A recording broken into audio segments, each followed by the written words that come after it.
अस्सलाम वालेकुम बच्चों, I am back once again with the new episode of physics. एक नई कहानी के साथ, नई स्टोरी के साथ मैं वापस हाज़िर हुआ हूँ। उम्मीद है आप सब लोग बखैर आफ़ियत होंगे। मेरे सारे शहज़ादे, सारे काकियाँ काके बखैर आफ़ियत, ठीक एकदम फिट मज़े में होंगे और अपनी ज़िंदगी में कुछ अच्छा, कुछ प्रोडक्टिव, कुछ बेहतर करते चले जा रहे होंगे यकीनन। तो आज जो हम डिस्कशन शुरू करने लगे हैं, what we are going to discuss today is, previously हमारी पिछली डिस्कशन में हमने बात शुरू की थी effect of different parameters on the speed of sound. Sound के ऊपर कुछ पैरामीटर्स कैसे इफेक्ट करते हैं। हमने लिस्ट में सबसे पहली चीज़ जिसे स्टडी किया था that was the pressure. Pressure का स्पीड ऑफ साउंड पे कैसे इफेक्ट होता है और हमने इस बात को साबित करने की कोशिश की थी कि प्रेशर का स्पीड ऑफ साउंड पे कोई इफेक्ट नहीं होता। Y?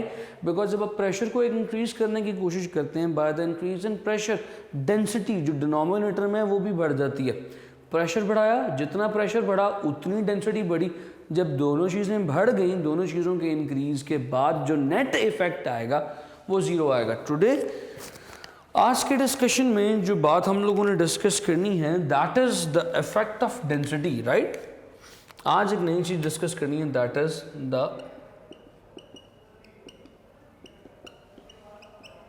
Effect of density. Density का क्या इफेक्ट होता है, लीजिए फिर चलते हैं आगे। Let's move on. The formula is V is equals to under root gamma P over rho. So let's see. अब बात को यहाँ पे देखने की कोशिश करते हैं। The formula, according to the formula, we can see that velocity is inversely proportional to the under root of density. यानी कि किसी भी मटेरियल की अगर डेंसिटी, किसी भी मीडियम की, किसी भी मटेरियल की अगर डेंसिटी ज़्यादा कर दी जाए या उसकी डेंसिटी ज़्यादा हो एट सेम प्रेशर पे, सेम एटमॉस्फेरिक प्रेशर पे अगर उसकी डेंसिटी ज़्यादा हो then the velocity of sound in it will be less. यानी कि this relation is written as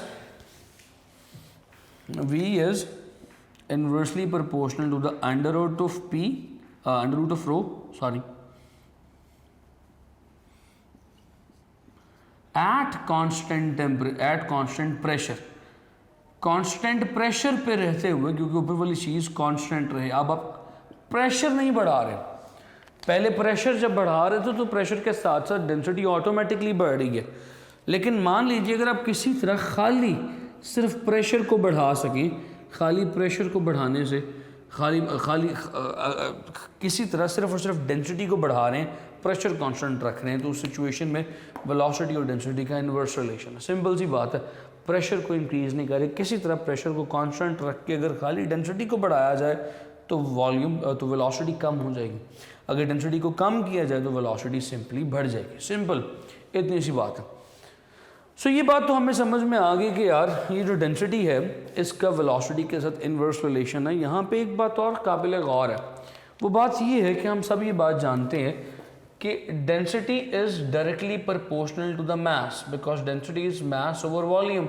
लिहाजा इसी से ये बात लिखी जा सकती है कि density is directly proportional to the mass. यानी आसान अल्फाज में, सिंपल अल्फाज में अगर गैस की बात की जाए, जुमला बड़ा अहम है, ज़ाया ना कीजिएगा, गौर से सुनिएगा। अगर गैस की बात की जाए तो जिस गैस का मास ज़्यादा होगा उसकी डेंसिटी भी ज़्यादा होगी। Simple, because mass is directly proportional to the density. अगर उसकी डेंसिटी ज़्यादा होगी तो उस गैस में स्पीड ऑफ साउंड कम होगी। यानी आई कैन से दैट, मैं ये लिख सकता हूँ कि स्पीड ऑफ साउंड लिहाजा is also inversely proportional to the under root of mass of the gas. क्योंकि मास बढ़ा, डेंसिटी बढ़ी, ऑटोमेटिकली डेंसिटी बढ़ी तो वेलोसिटी कम हुई, तो लिहाजा डेंसिटी बढ़ने से भी वेलोसिटी कम होती है। तो डेंसिटी क्यों बढ़ती है? मास ज़्यादा होने की वजह से। किसी गैस का मास अगर ज़्यादा हो तो डेंसिटी बढ़ जाती है। सो यहाँ पे ब्रेक लगाते हैं और एक सवाल करने की कोशिश करते हैं। सवाल है, in which the speed of sound is greater? In which gas speed of sound is greater? Oxygen, और हाइड्रोजन। स्पीड ऑफ साउंड किस में ज़्यादा होगी, ऑक्सीजन में ज़्यादा होगी या हाइड्रोजन में ज़्यादा होगी? देखिए इसे करना कैसे है, मैंने क्या कहा था, अब आपको डेंसिटी तो नहीं पता किसकी ज़्यादा है, ऑक्सीजन की ज़्यादा या हाइड्रोजन की ज़्यादा है। हाँ, आपको इतना ज़रूर पता है कि अगर मुझे ये पता चल गया कि डेंसिटी किसकी ज़्यादा है, उसमें स्पीड ऑफ साउंड कम हो जाएगी, क्योंकि इनवर्स रिलेशन है। अब डेंसिटी चूंकि पता नहीं है, मैसेज पता है।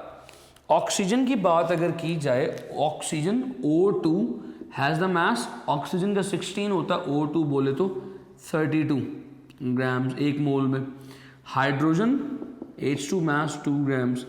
Now which has got more mass, किसका मास ज़्यादा है? ऑक्सीजन का।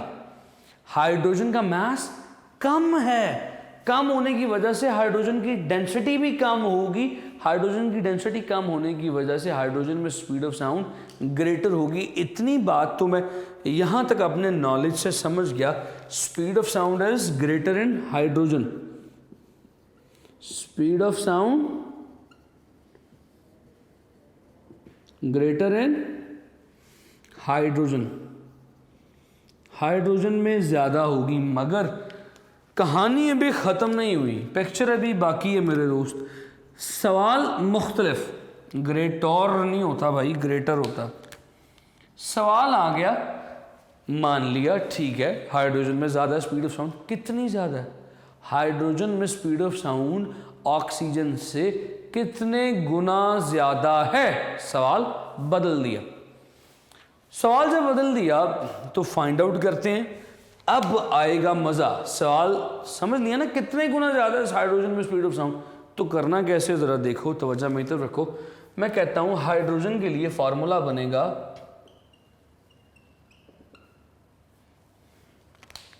बस साथ साथ रहना मेरे। Velocity of hydrogen, velocity of sound in hydrogen is equal to under root gamma p, pressure is constant, over density of hydrogen. इसी तरह ऑक्सीजन के लिए फॉर्मूला बना लीजिए,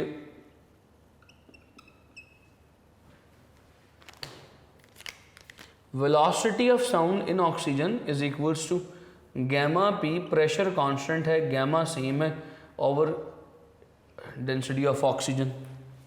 now call this equation 1,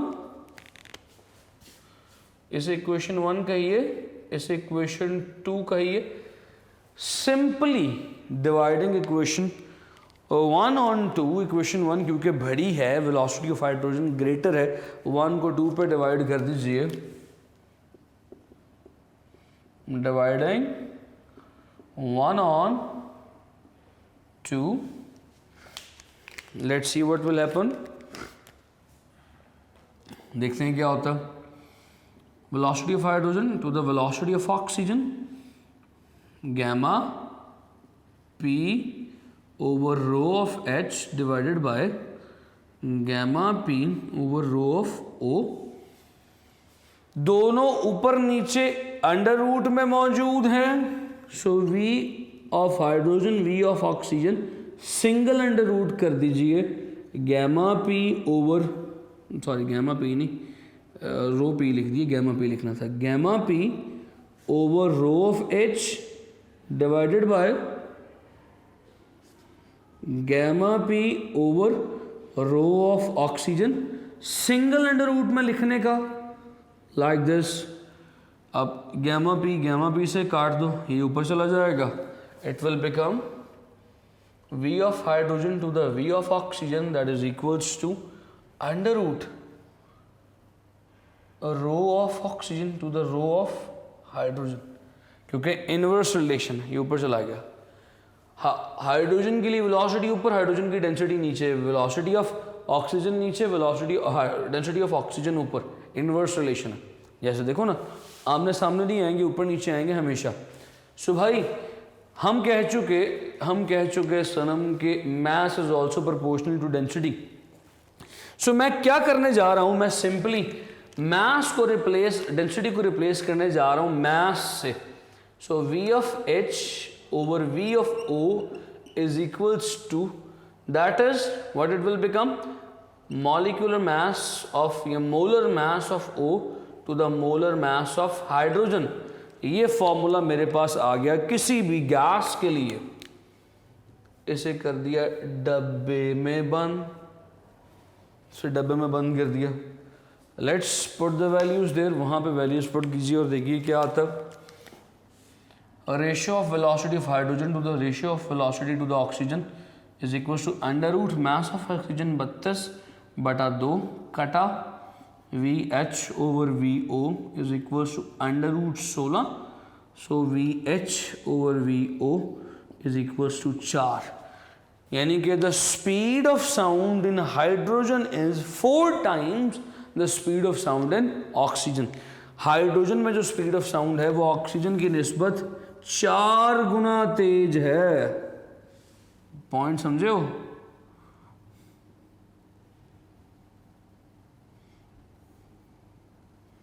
got it? यहां तक कोई मसला, कोई एतराज, कोई सवाल? Hope so things are pretty clear to you. Now there is a question here. एक क्वेश्चन बनता है कि डिफाइन या व्हाट इज द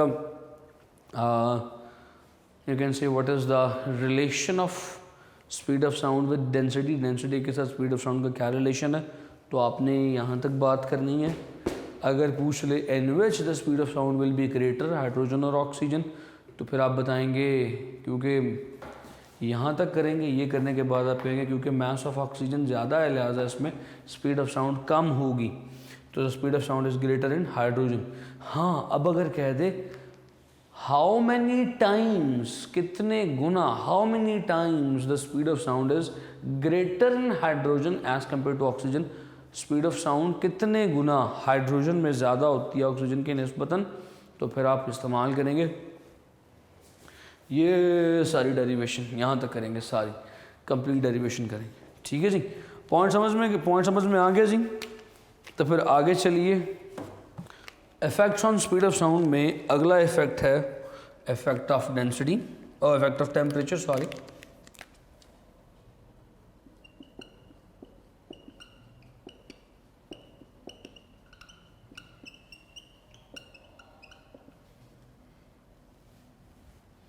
टेम्परेचर का, दर्जे हरारत का, तापमान का, टेम्परेचर का क्या इफेक्ट है on the speed of sound. देखिए मज़े की बात यह है, फॉर्मूले के मुताबिक according to the formula V is equals to under root gamma P over rho. इस फार्मूले के मुताबिक ऐसे लगता है कि velocity of sound in the air is independent of temperature, क्योंकि फार्मूला में देखो कहीं पे भी टेम्परेचर के लिए T नहीं आ रहा। ऊपर है गैमा P, नीचे है रो, कहीं पे नहीं है टेम्परेचर। दैट मीन्स ऐसा लगता है कि it is independent of temperature, मगर असल कहानी क्या है, पर्दे के पीछे क्या है, पर्दे के पीछे की स्टोरी जानने के लिए देखिए साथ साथ, वक्फे के बाद नहीं, साथ साथ। So what is the effect of temperature on the velocity of sound. देखिए जब आप किसी भी बॉडी का टेम्परेचर बढ़ाते हैं, सो हम कहते हैं कि मान लीजिए हमारे पास फिर से एक गैस वेसल है, इस गैस वेसल को इनक्लोज किया गया है with a movable piston, has a movable piston, एक मूवेबल पिस्टन है,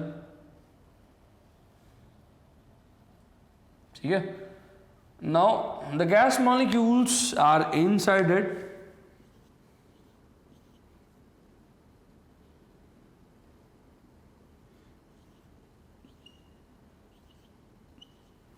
like this. What is its density? इसकी डेंसिटी क्या होगी? इसकी डेंसिटी होगी rho is equals to mass per unit volume, simple. But कहानी चेंज होती है अगर आप इसे हीट करना शुरू करें।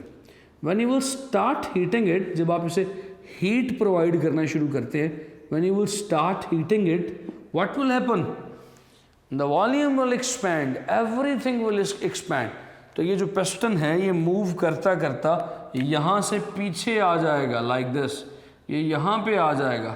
Volume will now expand, volume बढ़ चुका है, वॉल्यूम बढ़ चुका है। जो फासले थे पहले इन मॉलिक्यूल्स के दरमियान में वो बढ़ जाएंगे, लाइक दिस।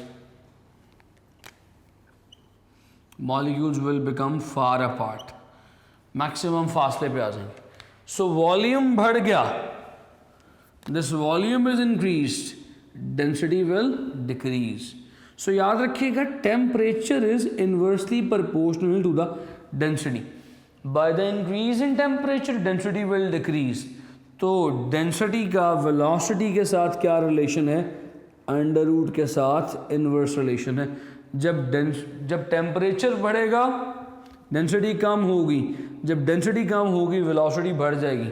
सो देखो टेम्परेचर बढ़ा, वेलोसिटी बढ़ गई, लिहाजा we can say that according to this relation we can say that the temperature is directly proportional to the velocity under root of, ठीक है, डायरेक्टली प्रोपोर्शनल है, क्योंकि यहाँ से हमने देख लिया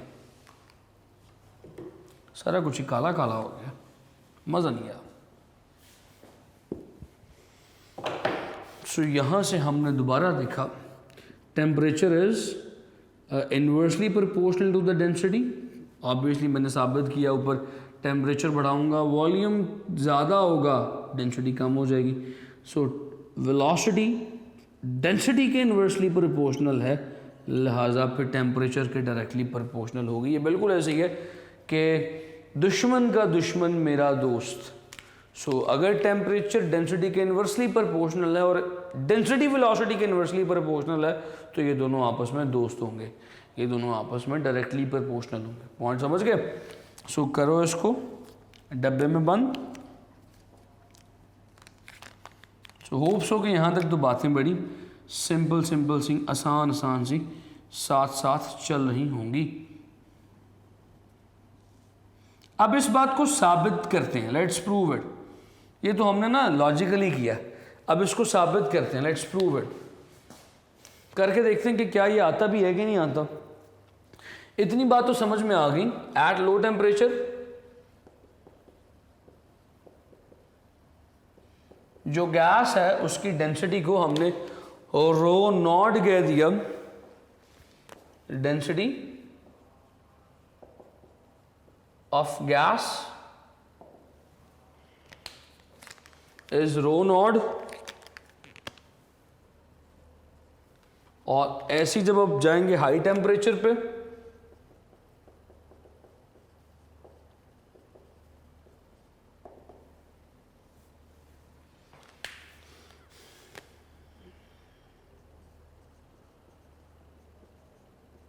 डेंसिटी ऑफ गैस को हम कह देंगे रो टी, क्योंकि जब टेम्परेचर बढ़ेगा डेंसिटी कम हो जाएगी, हम उसे रो टी कह देंगे।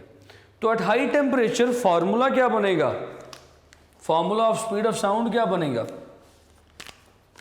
सो एट लो टेम्परेचर पहले लिखते हैं, फॉर्मूला बनेगा V not is equals to under root gamma P over rho not. V T velocity at high temperature formula बनेगा under root gamma P over rho T. Got my point? Call this equation number 1, call this equation number 2। At high temperature V T will be high, तो let's divide equation 2 on equation 1। Dividing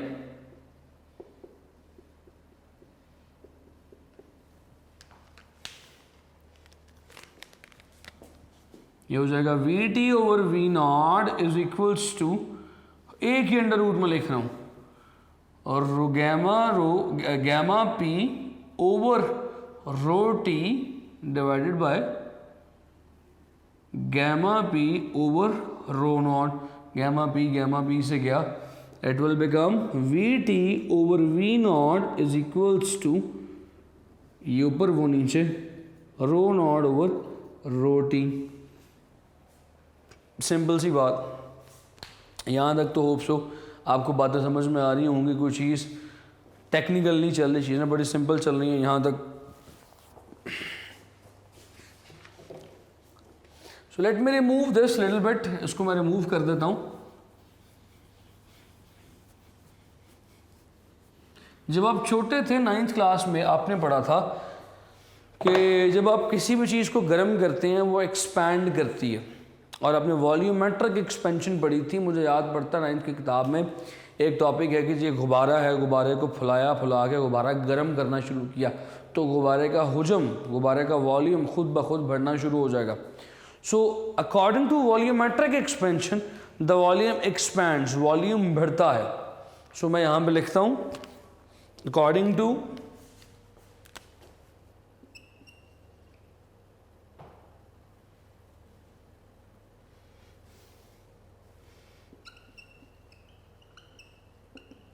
volumetric expansion, जब भी आप किसी चीज़ को गर्म करते हैं तो उसका हुजम, उसका वॉल्यूम बढ़ता है। वॉल्यूम में कितना इजाफा आता है?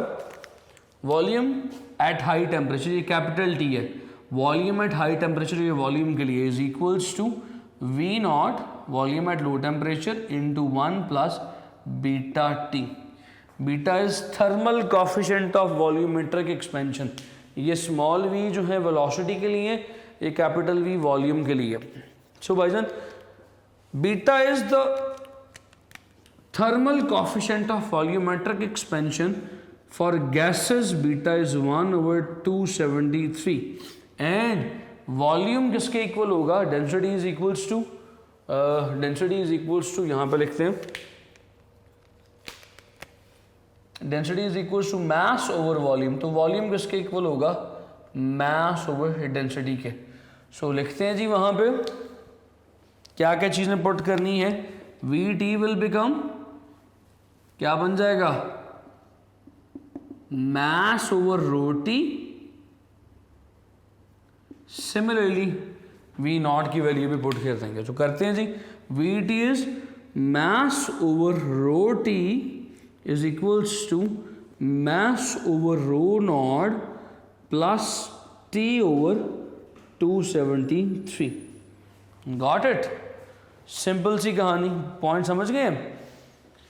मैस को काटिए मैस से, m ये रो नॉट इधर, रो टी इधर, तो ये बन जाएगा rho naught is equals to rho T, LCM ले लिया 273, 1 से मल्टीप्लाई हो जाएगा 273 प्लस टी। हाय ये देखिए बड़ी इंपॉर्टेंट बात यहाँ पे डिस्कस करने वाली आ गई। जब किसी टेम्परेचर में 273, आमतौर पे डिग्री सेंटीग्रेड के टेम्परेचर होता है, डिग्री सेंटीग्रेड के टेम्परेचर में 273 ऐड करें तो केल्विन स्केल का टेम्परेचर बन जाता है। और 273 खाली लिखा हो तो वो केल्विन स्केल में 0 को बोलते हैं। सो भाईजान ये फार्मूला क्या बन जाएगा?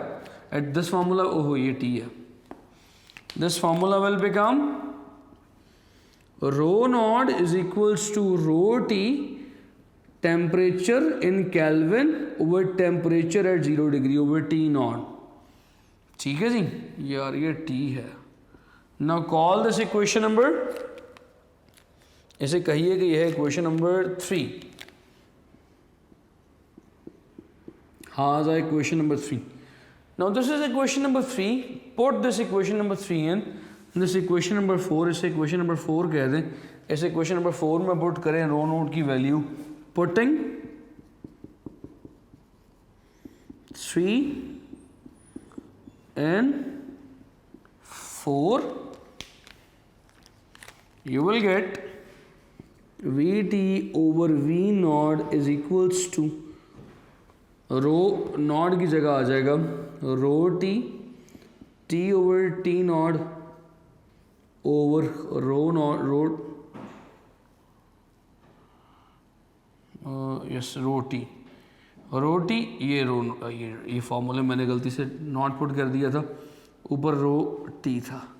रो टी से क्या what you will get in the end, Vt over V naught is equals to under root T over T naught। लिहाजा साबित हो गया कि velocity at high temperature is directly proportional to the temperature। High temperature पे जो velocity है वो temperature के ही डायरेक्टली प्रोपोर्शनल है। जितना ज़्यादा टेम्परेचर उतनी ज़्यादा वेलोसिटी। तो ये बात हमने साबित कर दी। इंशाल्लाह यहाँ से आगे कल बताऊंगा कि पर degree increase and 1 degree increase अगर टेम्परेचर में आए, पर degree increase in temperature how much velocity will increase, velocity में किस कदर कितना इजाफा आएगा। सो ये बात कल इंशाल्लाह बताऊंगा कि पर degree increase in temperature, 1 degree temperature में इजाफा आने से वेलोसिटी में आखिर इजाफा कितना आता है। ये तो पता चल गया हमें आज की तारीख में, आज की किस्त में हमें ये तो पता चल गया कि टेम्परेचर बढ़ाने से वेलोसिटी में इजाफा आता है, मगर सिर्फ 1 डिग्री टेम्परेचर बढ़ाने से वेलोसिटी में कितना इजाफा आएगा इंशाल्लाह जानने के लिए देखिए वक्फे के बाद। So we will discuss that thing in the next lecture. So यहाँ पे अपने लेक्चर को ख़त्म करते हैं, मुझे यहाँ पे इजाज़त दें। Thank you so much, take care of yourselves, Allah हाफ़िज़।